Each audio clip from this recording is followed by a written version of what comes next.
Now for our story. In the warm, cozy living room of Aunt Mary Lane's farm on Willow Road, Aunt Mary sat working on a patchwork quilt she was making for her pretty young niece, Peggy Douglas. The lamplight shone softly on her hair as she bent over her work. She was a picture of complete peacefulness. But her companion, Lefty Larkin, was restless. He'd been reviewing his past life, the years leading up to his coming to Wakefield in search of a little girl.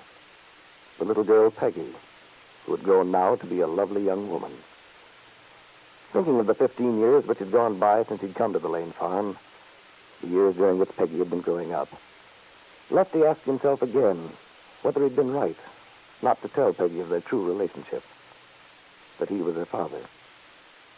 Wondered if he'd been right not to tell Aunt Mary that he was the man her sister Joyce had married and later deserted. Now, Lefty throws aside the paper he's been trying unsuccessfully to read. At his sudden gesture, Aunt Mary looks up and says, Lefty, whatever's the matter with you tonight? You're as fidgety as a small boy in church. I don't know. I just can't seem to concentrate on anything. Besides, I'm worried about Peggy. I wonder why she stayed in town. I know she hadn't planned to. It's funny Peggy didn't send a message by Jane. Yeah. Jane seemed sort of puzzled, too. She just said that Peggy told her there was something she had to do, that she'd come home alone later. Well, I wouldn't worry about it. It's only 8:30. She'll probably be along any minute.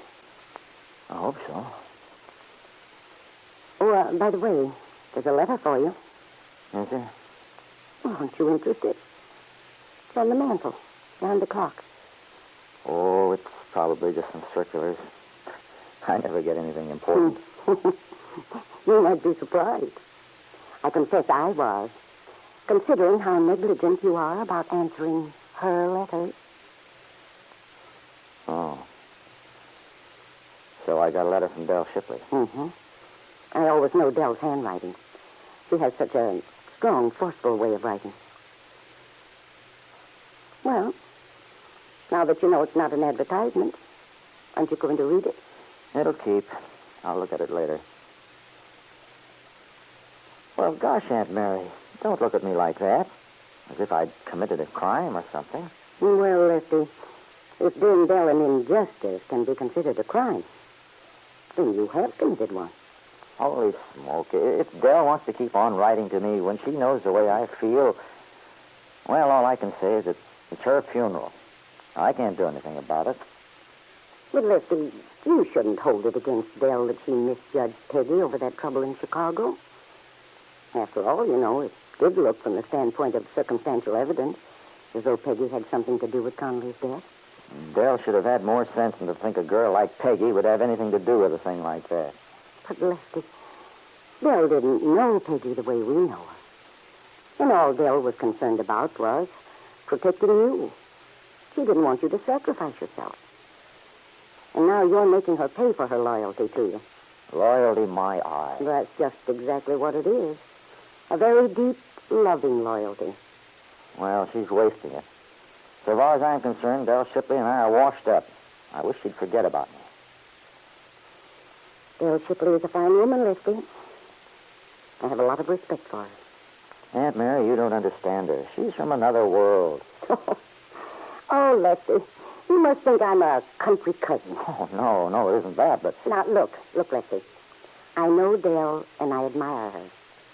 And since nightclubs seem a part of our society, I'm very thankful that we have people like Dell Shipley to run them. But, Aunt Mary, I didn't say you were a country cousin. Why, you have more sense in your little finger than any smart Alex City dame I've ever known. Come, Lefty. You're just as prejudiced for me as you are against Dell. Or maybe you're just trying to throw me off the track so I'll stop talking about Dell. It doesn't make any difference to me. I don't care. You can talk all you like, but frankly, I won't change my opinion. Well, I feel very sad about it every time I think of what a waste it is. Dell's a good woman who loves you very much and who would have made you a good wife. When I think of all these years you've stayed out here with us, never having a home of your own. Well, I can always move along, if you're tired of having me underfoot. Now, Lefty, don't you start that again. You know very well how important you are to this family, how Peggy and I depend on you. It's just that I've always felt you should have a more complete life. Don't you worry about me, Aunt Mary. Believe me, I've got everything I want right here on this farm. Everything in the world I want. Peggy? Hello, Aunt Mary. Hello, Lefty. Oh, my goodness, why do you both look at me like that? Oh, we're just relieved to see you home safely, dear. Lefty's been pacing up and down like a caged lion waiting for you. What on earth for? It's just a little after 8. Oh, it's 8:45. 8:45. Lefty, you act as if I've never been out alone before. But you see, dear, we were rather puzzled. We knew you intended coming home with Jane, and she didn't seem to know why you changed your mind. Oh, by the way, how did you get home? I came home in a cab. That Comstock boy, Tommy's home from the Army, and he's running a taxi service again. Well, isn't that nice? So Tommy's back. They'll all be home soon. Did you have a good time in town? I had dinner with Nicholas. Did you? Well, why didn't he bring you home then? He shouldn't have let you come out here all alone. I told him not to. He'd just have had to ride out and then ride back. And we'd said everything we had to say.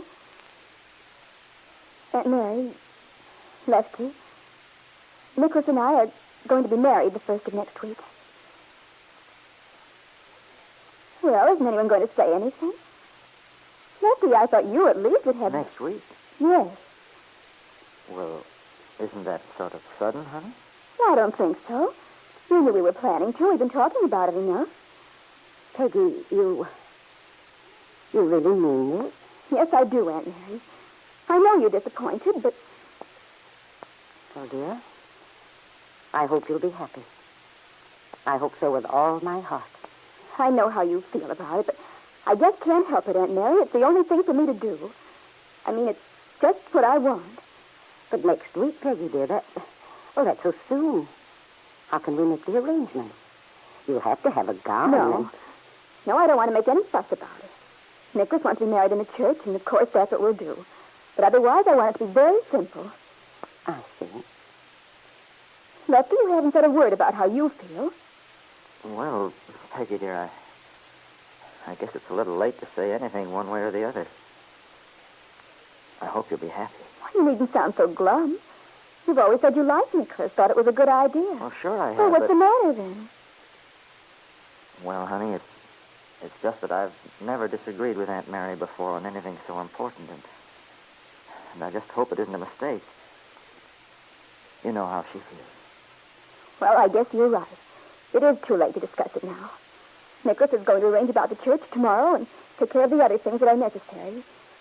So, by this time next week, I'll be a happily married woman. Oh, ye gods, I don't know what's the matter with everybody. You both act as if this were a funeral instead of a wedding announcement. Perhaps that's because of you, dear. You don't sound like yourself. It sounds to me as though I'm acting in a very normal way. I had dinner with my fiancé. We decided not to postpone our wedding any longer. When I come home and tell you both, all I get is sighs and long faces. You're the ones who aren't acting normal. Peggy, are you sure this is what you want to do? Yes, I am. Absolutely sure. Okay, honey. But, Peggy, you don't look happy, dear.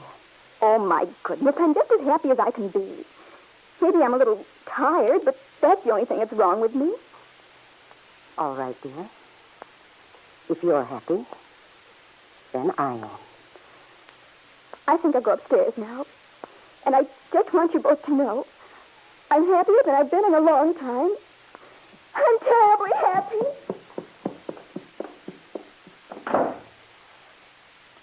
Oh, Lefty.